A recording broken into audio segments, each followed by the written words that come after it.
Imagine sitting in a crowded hall, every eye on you, knowing what you're about to say could change how the world sees your people forever. Ibrahim Traoré's voice trembled, not from fear, but from the weight of the moment. Then, in a simple but shattering sentence, he said something that left millions around the world in tears, and Africa holding its breath. It was an ordinary afternoon in Los Angeles. But inside one auditorium, something extraordinary is about to unfold.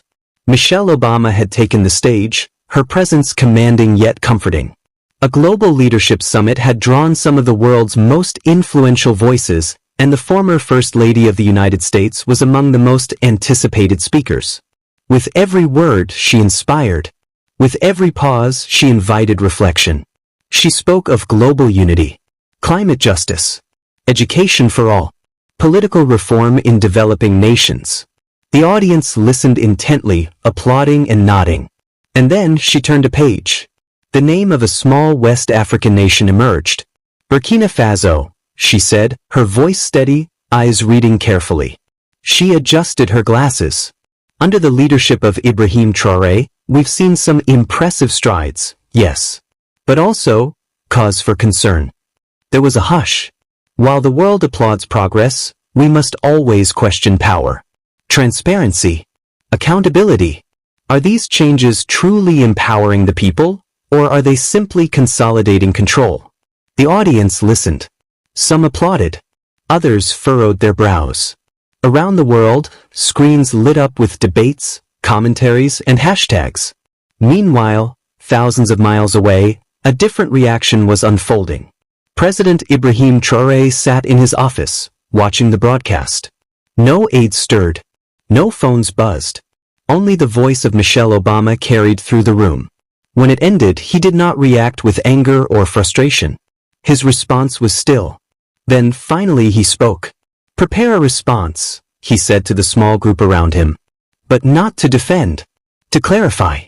To show the world our truth. Traoré took to the podium. No teleprompter. No rehearsed script. Just heart and history. He looked into the camera, eyes steady. Mrs. Michelle Obama, he began, his voice composed but resolute. Your concern is noted. And it is welcomed. But let me make something clear. He paused.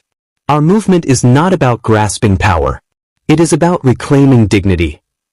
He reached for a worn photograph beside him. He held it up. A family stood in front of a modest house, solar panels glinting behind them. This family lived in darkness.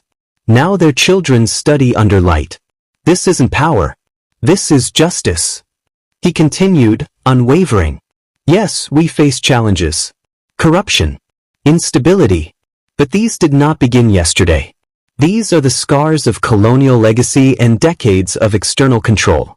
What we are doing is healing, restructuring, reclaiming our right to define our future. His words did not defend. They revealed. And then something extraordinary happened. Africa listened. And Africa felt every word. In villages and cities, from the Sahel to the Cape, people heard more than just a leader speaking. They heard someone understanding. Someone belonging. Someone fighting. The hashtags weren't just digital echoes. They were chants. Popes. Young Africans began to stand taller. Elders nodded in silent recognition. Finally, many whispered, someone is saying what we've always known. Michelle Obama watched every word. She listened. And for a moment, she didn't see a rebuttal. She saw a reality.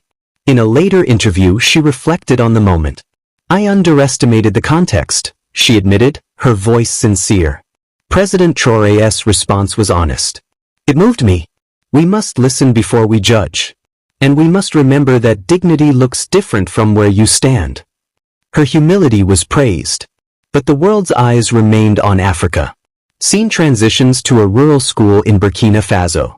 Children run, laughing. Desks filled. A chalkboard with the word, hope, written in French, a spoiler.